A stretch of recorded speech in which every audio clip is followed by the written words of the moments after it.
ইসলাম দেশ মানবতার কল্যাণের জন্য। বিগত 53 বছর তারা দেশ পরিচালনা করেছে। তারা অনেক অংশে ইসলাম পন্থীদেরকে, ওলামায়ে কেরামদেরকে বিভিন্ন কায়দায় বোকা পেয়ে ধোঁকা দিয়ে আমাদেরকে সিঁড়ি হিসেবে ব্যবহার করে তারা ক্ষমতায় যাওয়ার পরে গ্রাম্য একটা কথা এবং ছোটবেলায় পড়ছিলাম, টুনাটুনির ইচ্ছা মনে আছে তো, টুনটুনা টুনটু।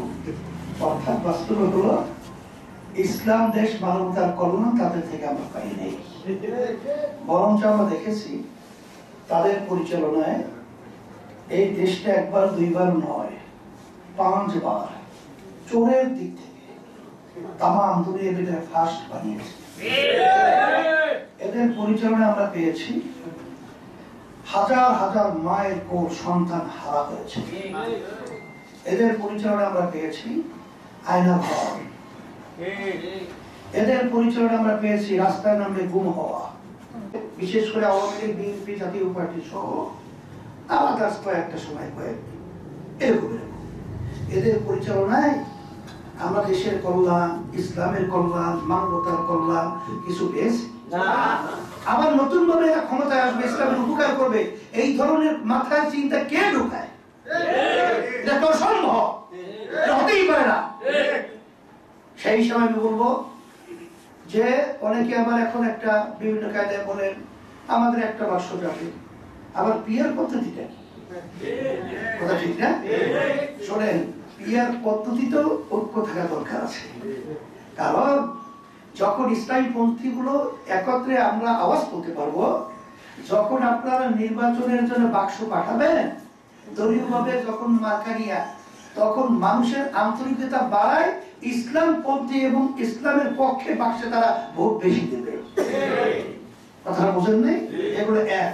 দ্বিতীয়, ঐক্য থাকলে আপনারা জানেন যদি কোনো দল পার্সেন্টেজ তাদের মানে এমপি পাওয়ার মতো না হয়, ঐক্য থাকলে পরামর্শ ভিত্তিক দায়িত্বশীলদেরকেও আমরা সংসদে পাঠাতে পারবো।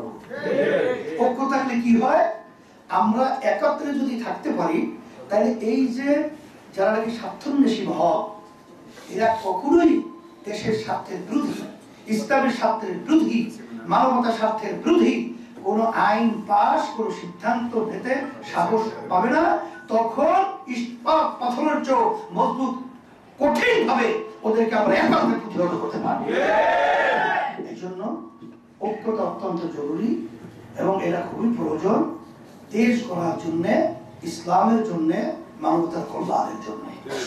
সেই হিসাবে আমি সকল প্রদত্ত আহ্বান জানাচ্ছি, আজকে আপনাদের এই মঞ্চ এবং ওলামায়ে কেরাম আন্তরিকতা এবং আপনাদের উপস্থিতি দেখে আমার মন বলছে যে আল্লাহ একটা পরিবর্তন ঘটাবো। শোনেন, আওয়ামী লীগের প্রধানমন্ত্রী সে বলছিল ওরে টাকা বুড়ি হাসিনা পালায় না,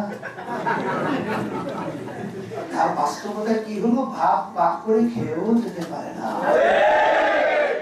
এমনকি ঠিক মতো কাপড় চোপড় বসাইয়া যেতে পারে না।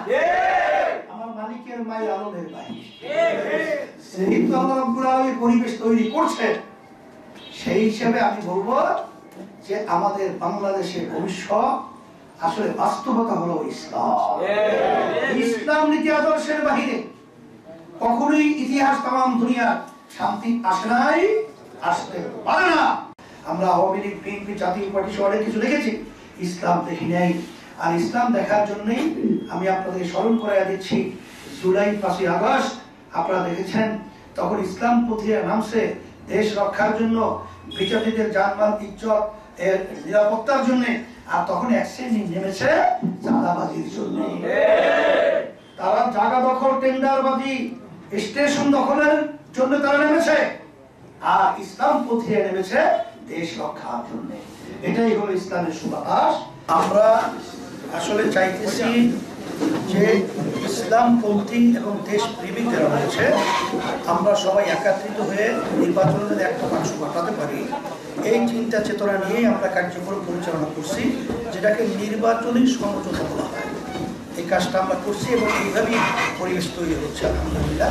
আমরা তো আশা করি ফেয়ার সিস্টেম মানবে না, এটা তো যৌক্তিক একটা দাবি, এটা না মানার কোনো কারণ আমরা দেখি না।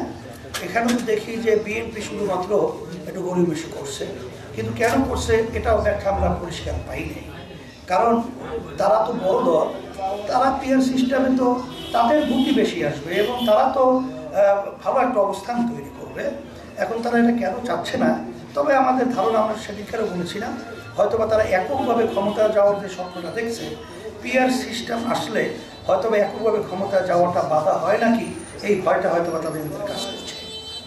আর পিয়ার সিস্টেম এমন একটা পদ্ধতি, প্রতিটা ভোটারের এটা তাদের ভোটের মূল্যায়ন হয় এবং সাথে সাথে আপনার এর মাধ্যমে ফ্যাসিস্ট তৈরি হওয়ার রাস্তা বন্ধ হয়। এটা আমাদের অত্যন্ত প্রয়োজন আমাদের দেশের জন্য।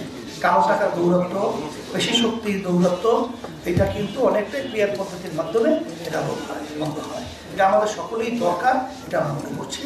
বিজ্ঞজনরা এবং বুদ্ধি এবং বেশিরভাগ রাজনৈতিক দল এখন যদি এই কথার উপরে আমরা একমত করছি। পিয়ারের ব্যাপারে আপনি কোনো বাধা দেখেছেন? বাধাটা কি কি বাধা আপনি মনে, কোনো বাধা আছে কিনা এই পিয়ার পদ্ধতিতে ইলেকশন হওয়ার বাংলাদেশে? আর যদি থাকে তাহলে এই বাধাগুলো কি কি আপনি বলেন? না, বাধাগুলোর মধ্যে আমরা এখন দেখছি শুধুমাত্র বড় দল হিসেবে বিএনপির পক্ষ থেকে বাধাটা বেশি আসছে, আর তার সাথে সমমনা কিছু দল আগে পরে যারা ছিল, কিন্তু বেশিরভাগ বুদ্ধিজীবী সহ সাংবাদিক যারা নাকি দেশ নিয়ে চিন্তা করে এবং যারা নাকি দেশের কল্যাণ চায়, এরা সকলেই কিন্তু এখন পিয়ারের পক্ষেই আলোচনায় নিয়ে আসছে।